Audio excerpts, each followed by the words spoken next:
employees in Chicago and Washington, D.C. NAR meeting.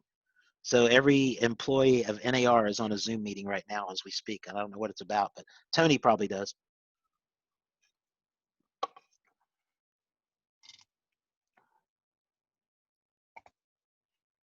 I set this one up instead of Amy White, and so that's why you can see everybody, because apparently I didn't use the right feature like we did last time. So you can just scroll and see everybody today. And then I'll write this down, because next month our update is going to be Wednesday, October 21st, and along with whatever we get into, Lawrence Yoon is going to come, and NAR's chief economist, Lawrence Yoon, is going to speak to us about the economic trends and things that are going on nationally in real estate. For those of you that seen Dr. Yoon before, he was going to do it next Monday. We had him scheduled. Actually, you remember back in the old days, next Monday would have been the start of our convention, but it's not. But he was still scheduled, and since we were going to try to do something in Canaan, but honestly, I just wasn't confident we'd have the signal for it, and so because of that, we bumped it to next month. And so October 21st.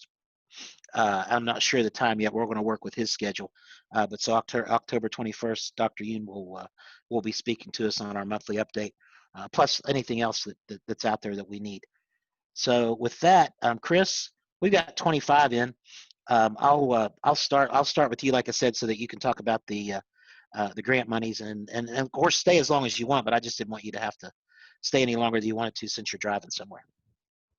All right, I appreciate it, Ray, and thank you all for having me. I forwarded Ray a couple-page handout that hopefully he can forward to everybody, to all realtors, even the ones that couldn't make this call today, to explain the West Virginia CARES Act.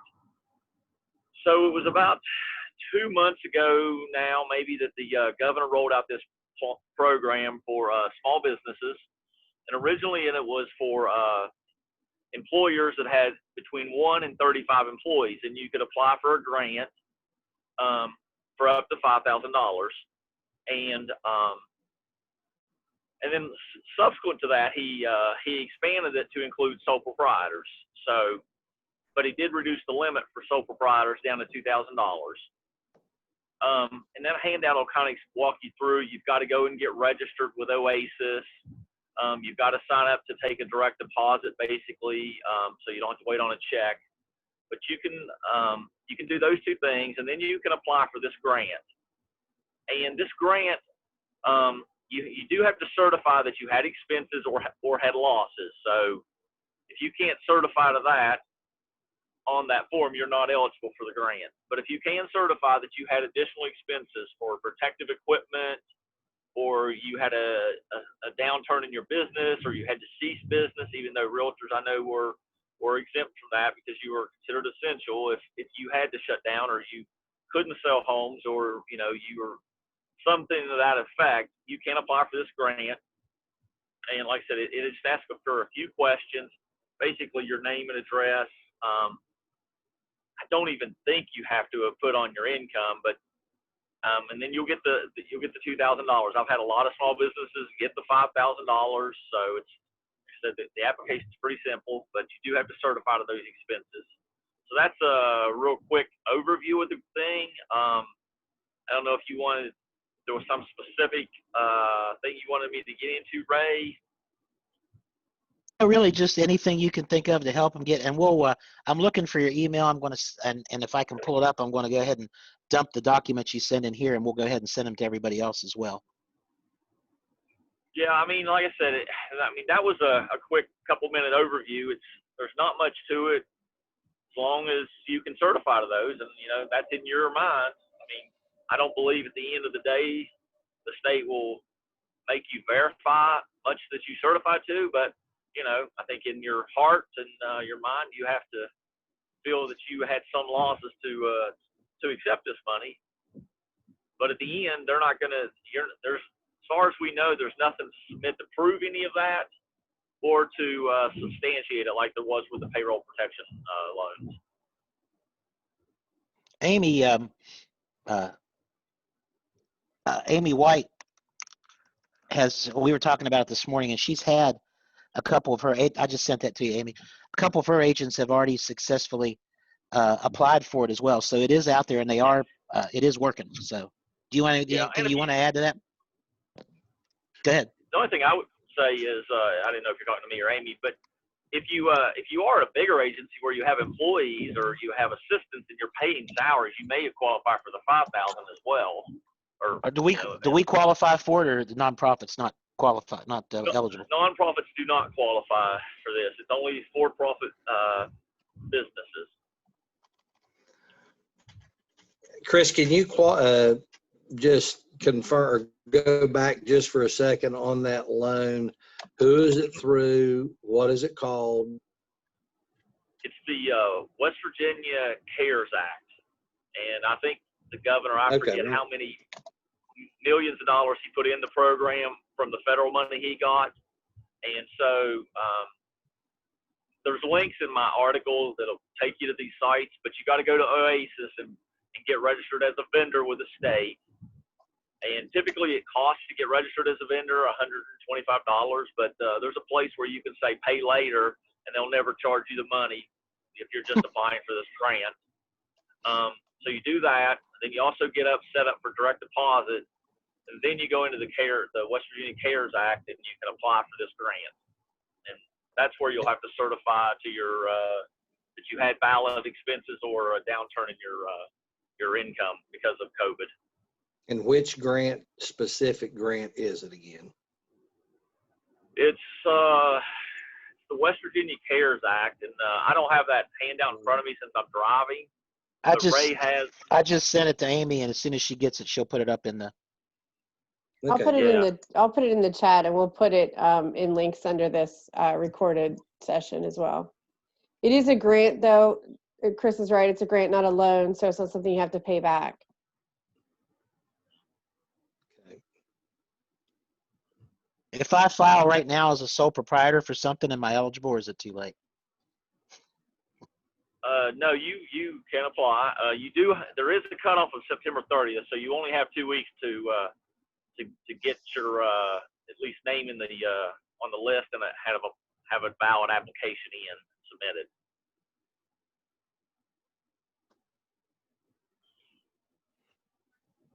And so it's on its way, Amy.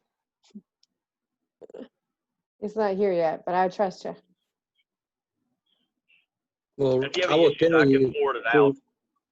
Yeah, through that CARES Act. What they call it is just the West Virginia CARES Act Small Business Grant Program. That's it. There you go. Yeah, because through the CARES Act, our county just received almost $1 million. You know, so there's some things there. So it's the West Virginia CARES Act Small Business. Yeah, small business grant. Okay, that's all I needed. Thanks. You're welcome. While you've got Chris here, any of you sole proprietors out there that might be eligible, if you have any questions for you, or I would also think that the folks out there like Josh, I see he's on there, but he wasn't paying attention, so I made him look up. And it's stuff that you might want to let all of your agents know about if you haven't, so that because a lot of those agents are going to be eligible for this money. So here he just said something. Pam, if you look in the group chat, Pam just sent you the link, and we're going to send you the PDF documents. And Josh said you have to have an account number from the state tax office to complete the application. So that is correct. So as soon as Amy gets out, Amy, it's going to be the second email I sent you. The first one didn't have the attachment. And so we'll dump that out. Anybody, Katie, and those of you, the executive officers on, if you want to take that and then send it out to your membership, they would probably appreciate it. Yeah, I'll add to that too, just because I have had a couple of agents that have benefited from it, that to justify expenses, you don't have to write a great American novel. It's just, you know, it could even be a tightened inventory that's caused you to lose some business. I mean, I'm sure you're like the rest of the state. If you had a couple more houses, you could probably sell them. So that could be linked to COVID as well. And so that also counts. You don't have to say that you're, you know, starved.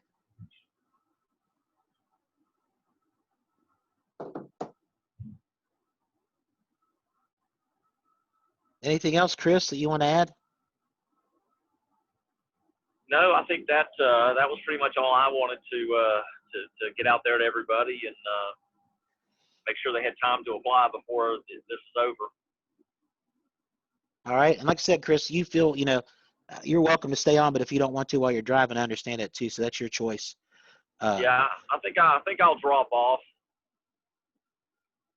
And then of course, if anybody has any questions after you, I'll send them to you. Okay, I'll be happy All right. to. All right. Thank you, Chris. Thank you. Thank you, Chris. Jerry, You're I guess I'll welcome. just bump over to you now. Okay, sounds good. Hello, everyone. It's been a while, but I appreciate you all being here today. I've got basically just a short list of things that are going on here at the commission, and if you guys have any questions, just jump on in. The first thing is the IDW that we have every year for the instructors. It was scheduled to happen next month at Stonewall Jackson. And yesterday during our commission meeting, we made the decision to change that. It's no longer going to be an in-person meeting. It's going to be a virtual meeting via Zoom. And instead of an entire day, it's only going to be a 3.5-hour session. It's going to be in the morning. And we are going to cut the cost. We're going to cut the cost from $99 down to $45. So if you've already paid for it, you'll be getting a refund. Is there still going to be the instructor and stuff like there always is doing it? Yep, sure is. The instructor is prepared to do it remotely. She's going to have a proctor with her to make sure that the folks that are in the meeting are going to be, paying attention and doing everything they need to do. But after we talked to the resort, and then we talked to the folks here with the state that have the COVID response team, when they found out we were going over 25 people, they put a bunch of restrictions on us since we're a state agency, and it just made it to the point where we really couldn't do it in person. But it's still going to happen. It's just going to be virtual, and we're all definitely used to that by now. A little bit too used to it. The next thing I want to talk about a little bit is our advertising rules. The agency approved rules were submitted and filed a few weeks back. And this week we had our first meeting with the legal counsel from the Rules Committee, and that went well. There are some changes that they've already suggested that we went over yesterday. We're going to make some of those changes up front to try to make things go a little bit quicker. But one thing I do want to relay to everyone is that due to COVID, the interims haven't even started yet. At the earliest, we won't be on the agenda probably until October, November. And depending upon how the COVID stuff goes, this could be a very unusual year for getting rules approved. But we are in the process. The election coming up. Also yesterday, the commissioners made a decision to go ahead and approve CE credit for anyone working the polls. So if you do work the polls this year, make sure you get something that you can send to us to validate that you actually worked the whole day, and you will be given enough credits to apply next year when you renew your license, so that that will cover the whole thing. Last time in the election in June, I think it was, we had 20-some people. This year, I'm not sure how many people we've had, but just since yesterday when we posted it, we've already had about 10 people call to ask how they could do it. So it does look like there is more interest this year, or not this year, but this election. Can you share a little bit with Jerry before you change topics? I mean, and I don't want to be controversial, but to me, can you give me the commission's rationale on that? Because to me, doing something like that flies in the face of the importance of continuing education by putting people in a classroom to learn versus going out and working at a poll and getting 7 hours. Yeah, I can see where you're coming from. But basically what has happened is the Secretary of State's office came to us and asked us to partner with them to get poll workers. So we came up with the idea, back before the last election, that a good way to do that would be to give credits for working the polls. And the rationale behind it was, it's kind of like a civic thing, and you could actually learn how the process works. So there was a learning, portion of what they were doing. And plus, it was just a good way that we thought that we could get back to the community and help folks out. They get their CE, plus they get paid for the day of working. And just since we've done it, we found out here in the last couple of days that there's going to be 4 or 5 other states that are doing it. Ohio is going to copy our program and do the same thing for the election in November. And the commissioners thought it was just a great thing to do. Okay, I was just curious. Go ahead. I didn't mean to sidetrack. Sure, no, it's fine. Next month's commission meeting, the October commission meeting, was going to happen right after the IDW. And since we changed the IDW, that didn't mean we changed the meeting. The meeting's still going to happen on October the 9th. The meeting's still going to be held at Stonewall. And we just felt like we wanted to keep that meeting as it was, because a lot of people had already made plans for vacations in the month of October. So that meeting's going to be a bit early. It's going to be on October 9th, and it will be out of Charleston. We have started posting more information on our website. The agendas for each month's meeting is out there now. You'll be able to look at that agenda about 3 days before the meeting. And that's something that we've been working on for a while to make sure that happens, because there is a requirement with the state that those meeting minutes have to be posted and the agendas have to be posted. Before, if you posted them on your window or on your door, you were in compliance, and we just didn't feel that was good enough. So now they're going to be on our website 3 days before the meeting. And the last thing is the Arello annual meeting is next week. Not sure if any of you guys have signed up yet for that. It's a virtual meeting. It's going to take place basically all week long, different sessions throughout the week. And you know, NECA's entire year of being president of Arello was distant. She's been the Zoom president this year, but her year's up, and we think she's done a really good job based upon everything that hit her this year. Just like the rest of us, it's been a very unusual year, but considering everything, NECA did a very good job, and her last week as president will be next week. And that's all I've got, unless you guys have questions. We're getting you know, as boards are starting to plan these things, we're getting a lot of questions, as I'm sure you know, about whether you guys are going to allow Zoom CE again this year. Has the commission? We're going to, it's on the agenda for the next meeting in October. Okay. Because a lot of folks are probably. I'm sorry. Obviously, we're not. I just obviously just your experience with the IDW. We're not in a place yet where we can offer CE in a big room. So.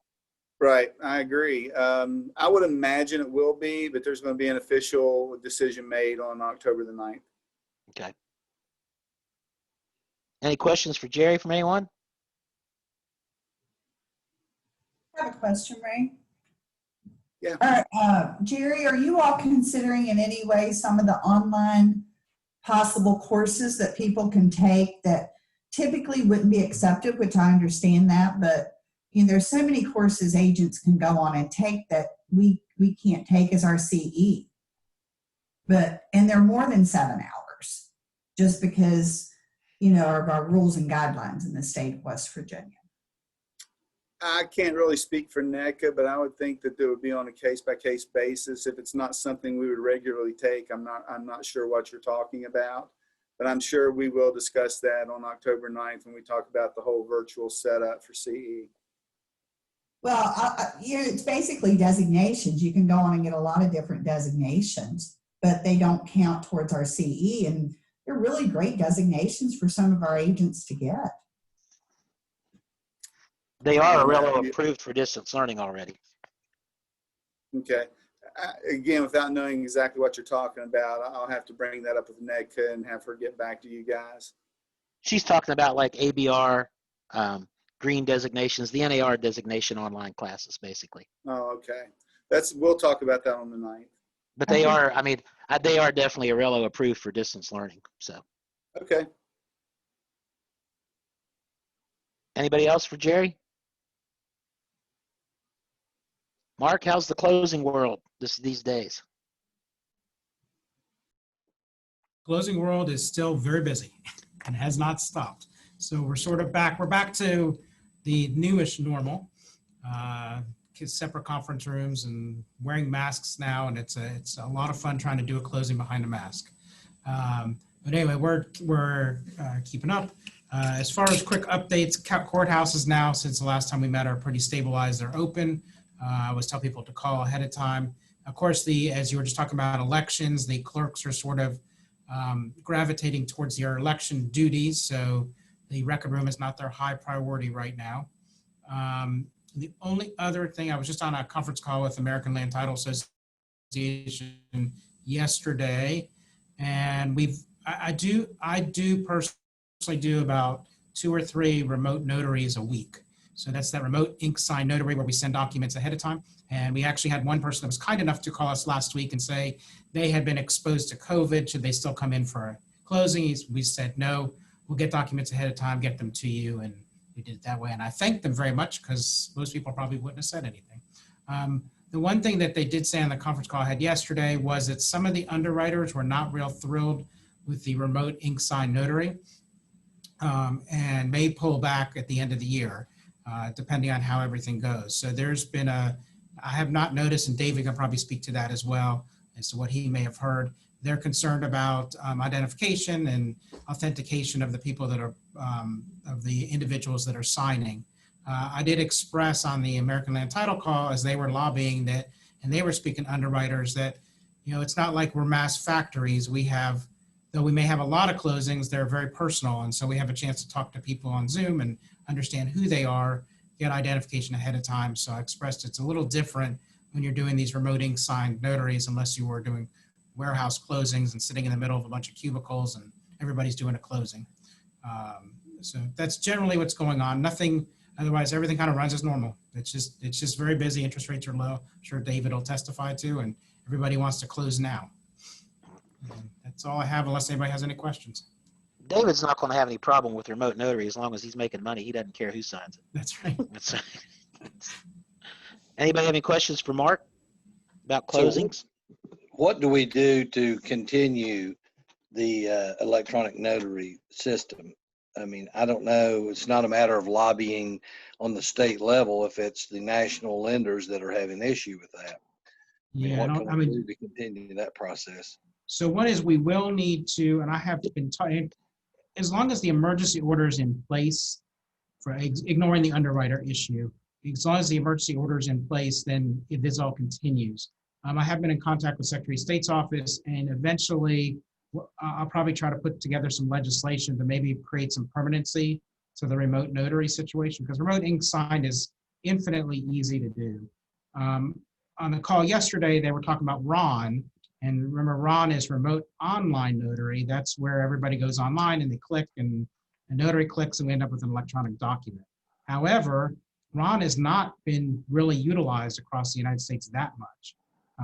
And I went through the training for RON. I personally don't like it. I think it's more complicated.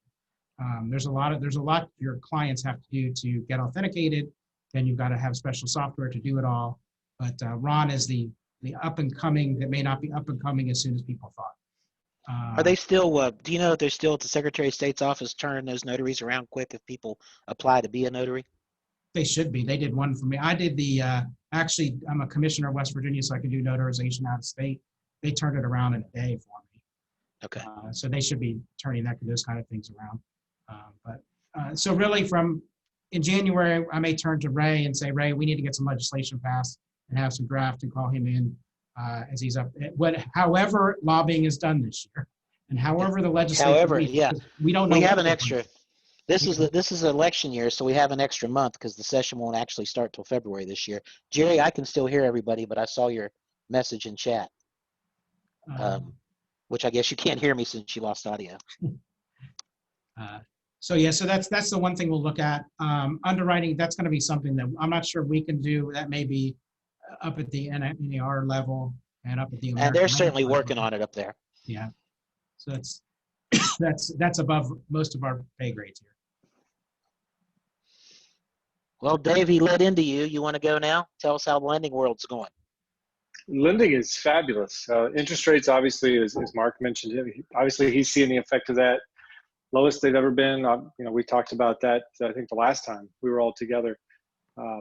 And the good news is it's going to continue. You know, they're predicting the average so far this year is right around 3.1% on a 30-year fix. They're saying 2021, it'll probably drop down to about 2.7%.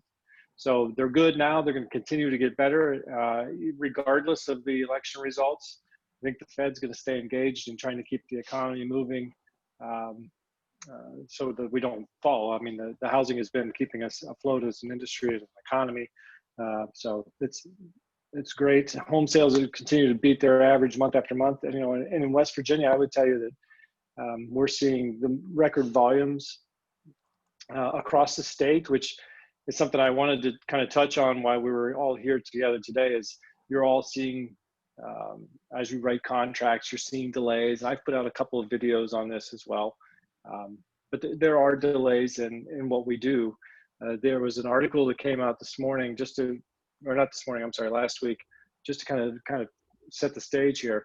That it's the hardest it's been to get a mortgage in the last 6 years. So there's an index out there called the Mortgage Credit Availability Index, and it is it's the hardest it's been since 2014 to get a mortgage, and essentially because of unemployment and the tightening of credit standards due to the unknowns of what's going to happen if this pandemic gets any worse or if it gets better or whatever. But so it's hard to get a mortgage, number one, but we've got the lowest rates in history. So if you've got buyers on the fence that have good credit and are their jobs are pretty stable, it should be easy for them. But the lower credit scores, the Ginnie pools, the FHA, VA, and USDA, again, just like where we left off when we last spoke, we're seeing delinquency rates and foreclosure proceedings starting to boil up in that pool. So you're going to see a little bit of longer turn times on some of those loans getting processed. But as a whole, you're going to see, you know, for us, I think it's our third-party service providers. You know, and Mark can certainly attest to this. You know, the attorneys are backed up. The courthouses are still kind of difficult to get into sometimes, but appraisers are days and days behind schedule or weeks behind schedule. We had one that we were working on. The appraisers, you know, 2 and 3 weeks out in some cases. So you're going to continue to see delays, and I think it's just in general across the board. I don't think it's one lender over another, to be honest with you. I think we all have our pain points, but as you're writing contracts, just keep that in mind to give yourself a little bit of cushion on contracts. 45-day, 60-day contracts are 60-day closings are 45, 60-day closings are probably the expectation, but 45-day contracts would probably save you some time going back and forth. And that's going to be different from market to market, but just keep that in mind. As far as the remote online notarization issue, you know, certainly anything you want to do on the state level, I'm happy to jump in on that with you, Mark and Ray, and you know, we can put some fire against that. But across the country, the RON initiative has got about the majority of half the states have signed on to do it. So I think West Virginia would make sense for us to work on that. But as far as the lenders getting involved, the FHA came out this week and said, you know, they've got a watchdog group that said their FHA is going to be against it. So we're going to see some pushback from different organizations, but as a whole, I think we can probably get through Fannie and Freddie's doors as accepting notes for remote online notarization. But interest rates are the lowest they've ever been. So, you know, we've got a lot of people that are looking to buy homes. Inventory, obviously an issue, as Amy mentioned a little bit ago. So team up with your local lender and make sure that they have a good renovation program and go out and recycle some of that old inventory. Let's make it new again. So there you go. Are a lot of appraisers still doing drive-bys, Dave, or are they getting back in? No, we are seeing AVMs are allowed, but it's really case by case, and it depends upon market information. So in like Charleston proper, Huntington proper, Morgantown proper, we're seeing that happening more frequently than we are in maybe some of the rural markets. But credit criteria also helps. You know, a good strong borrower, 800 score, very low LTV. You'll see Fannie and Freddie will give us an appraisal waiver on a lot of those sooner than they will most products. Let's see. Any questions for Dave? Anyone? No? I have a question if somebody else doesn't. Sure. Hey, Dave, are you seeing it? What are you all seeing, if anything, where we're going into a lot of bidding wars? Are you seeing anything in your underwriting with your appraisals as far as your percentages being too high, or are you seeing any issues with the appraisers coming up to those prices? Because we've seen some stuff really that's just like, what? But it's working. Yeah. So as far as when you say percentages, you mean just are the appraisers meeting the higher bids? Well, you know how sometimes all the time when an appraiser does it, they use the three comparables, comparable sales. I know that's always been something they've looked at in underwriting with, are they too high as far as the adjustments they're making, and are they in line? And if they're too far out, sometimes they'll call them back in. And only because we're having so many, bids on houses, multiple offers, and it should Right. some of our prices up. I just wondered if you're all seeing anything in your back office part. Haven't seen any issues there. I certainly haven't seen anything under appraising recently. Most of our appraisal issues just really seem to be around timing and getting the appraisal report back. So as far as underwriters having issues with higher than normal values, no, I haven't seen that. I was involved in a conversation this morning. It's kind of interesting. A lady buying a piece of property here. She's moving here from across the country. She's coming from Phoenix. She was telling me in Phoenix, she listed her house.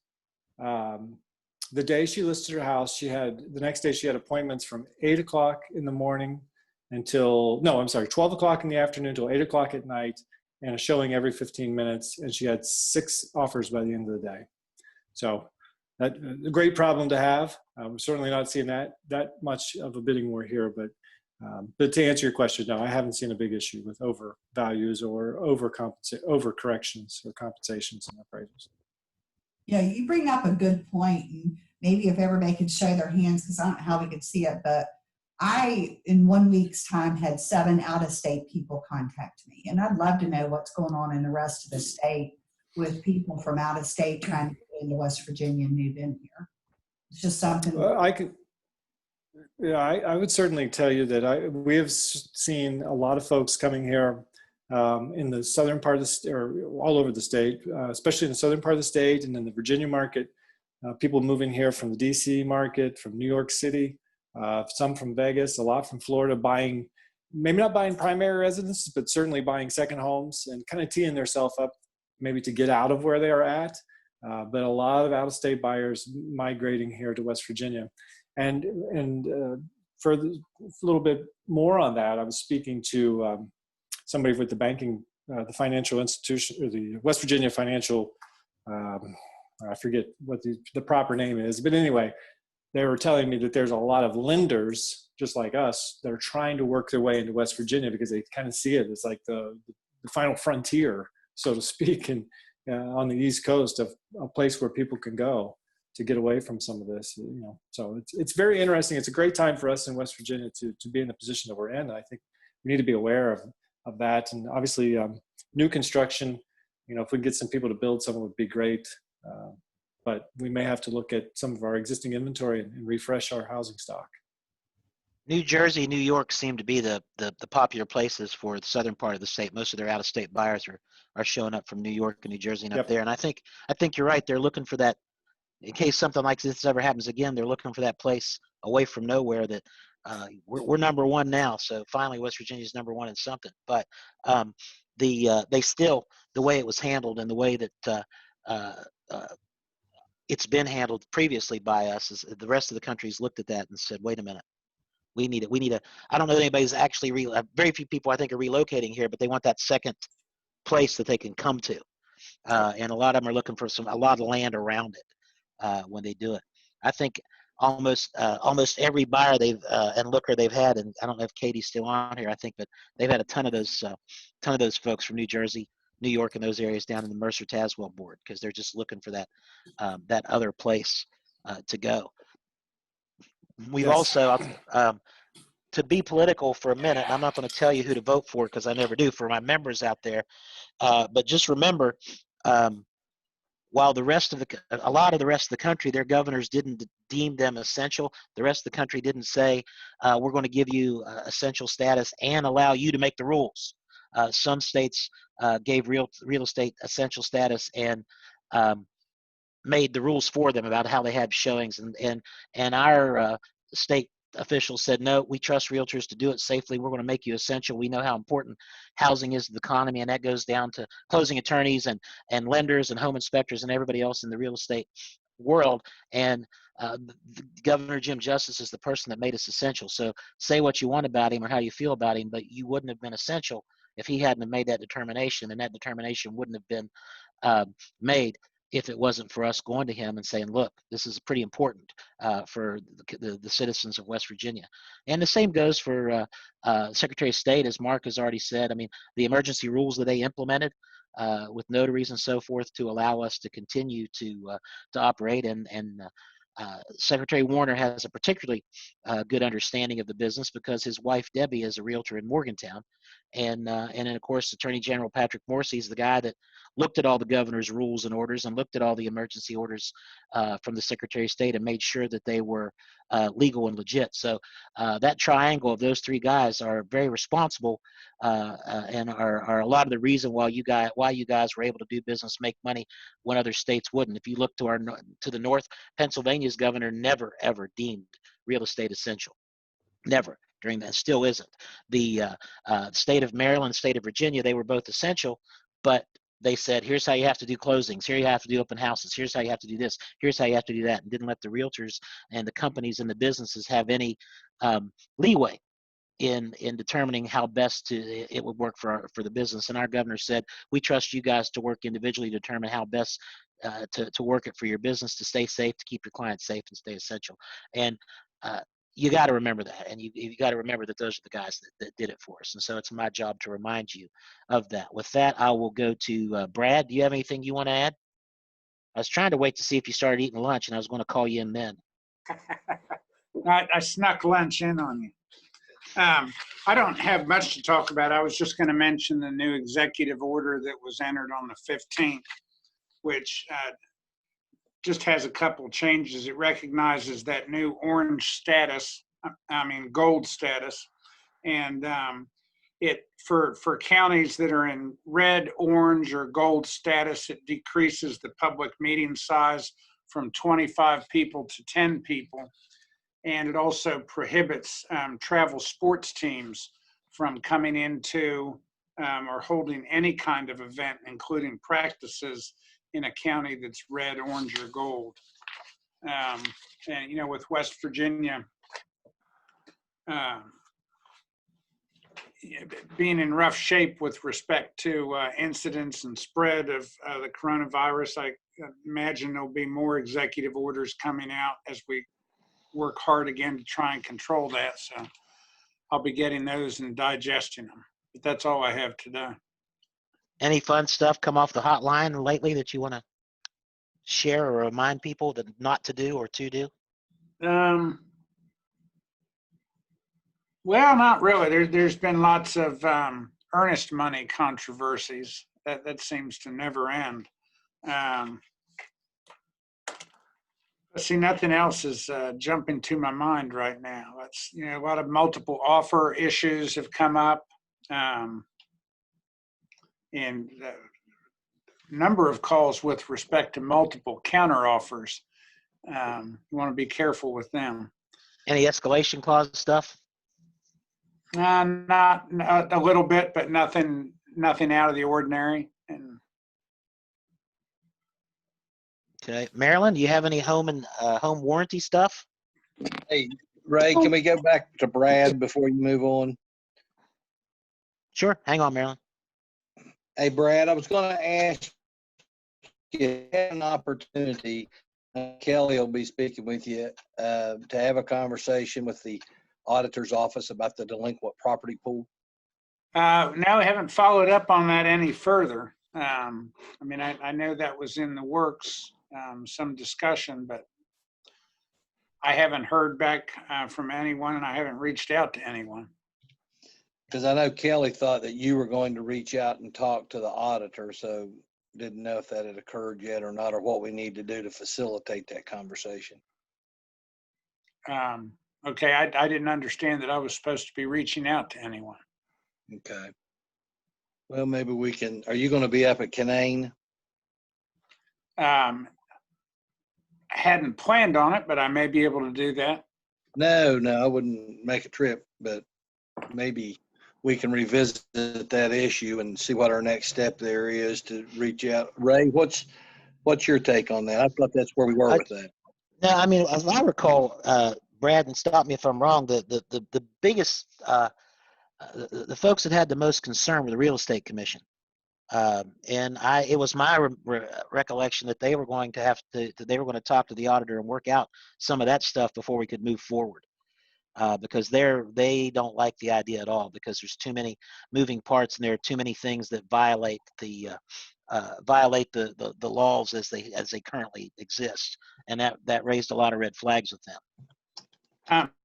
I was talking to Jerry. That's been a couple weeks ago now about another topic, and he did raise that just in terms of asking if I had heard anything else from the auditor's office. And he said he hadn't either. So I think we were both under the impression that we were going to hear from them, not them from us. Okay.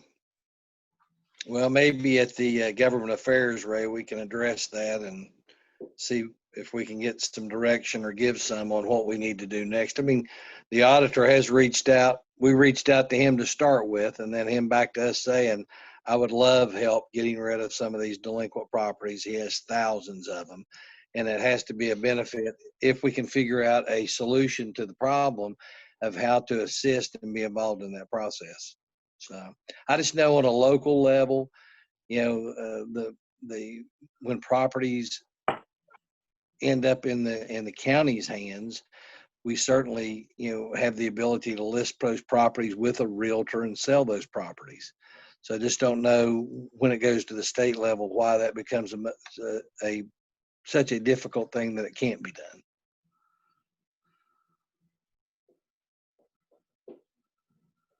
So anyway, whatever we need to do next to find out if there's an opportunity there, whether it's through the real estate commission or whether through the auditor's office or with us working together, maybe we can find a solution on that. All right, it's on the agenda for the committee meeting next week. Yeah. All right, Marilyn. Hey, Ray, just like David and Mark had stated, I mean, it's nuts. It's awesome. The warranty business for me has been amazing. There have been some delays, just like everybody else with manufacturing, but the one benefit that our homeowners are getting, if we can't get a part, they're getting brand new systems and brand new appliances because of the delays in manufacturing, and they are loving it. So it has been pretty fantastic, and I'm enjoying the ride.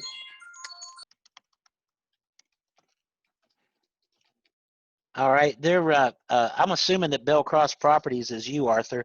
I'd hope to have some discussion about these the new emergency acts and what it's doing to landlords with the NAR folks that were going to be here until their meeting made them not be here. So do you have anything you want to update us with, and I know you've been watching it closely.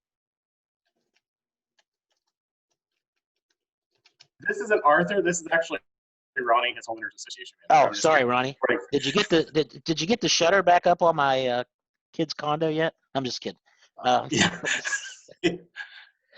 I don't know if do you have any insight on that you want to share?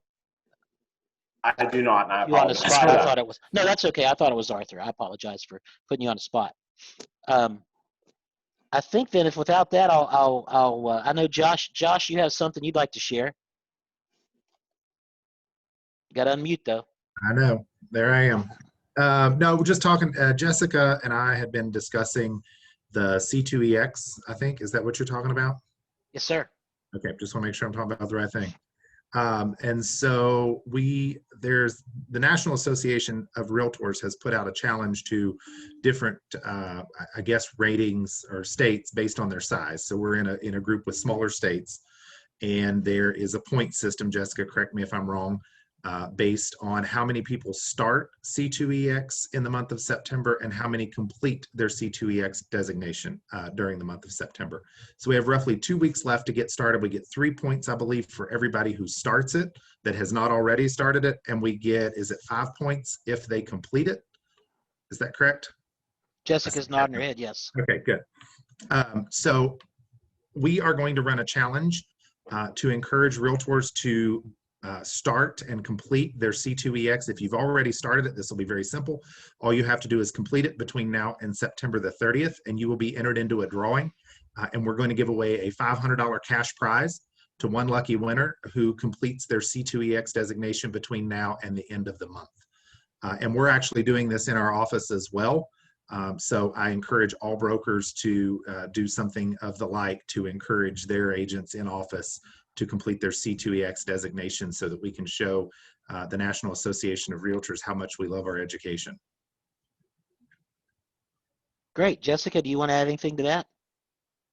Well, I'd like to thank Josh because he is the donor of the $500 prize, which I think is really nice and shows his commitment to education here in the state. And hopefully it'll be a good incentive to get our realtors to log in. If you have a team or if you can talk to your local board to try to encourage them to get logged in, now when you have your C2EX endorsement, it's going to fulfill your code of ethics requirement. So that's a big selling point to help get realtors interested.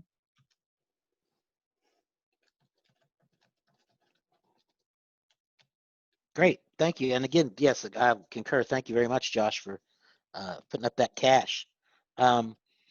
If there's at this point, I don't see anybody else that, or if I've missed anyone, but certainly if anybody sort of has anything to offer for the good of the order, I apologize for, we've been talking about doing this and things came up, so I apologize for the late notice of this meeting, because I'm sure we'd had a little higher attendance if we'd have got some of the word out there sooner. But remember, so I've given you a month on this one, October 21st. I don't know the time exactly yet because we're going to work with Dr. Yoon on it. But October 21st will be our next monthly update with NRA Chief Economist Dr. Yoon giving a presentation on the real estate and the national trends and so forth. So please, if anybody else, just chime in. If you have anything you want to share, Angela, Katie, if you have anything from the local side and from the local boards that you want to share with what's going on, let us know. And if not, then we'll wrap this up.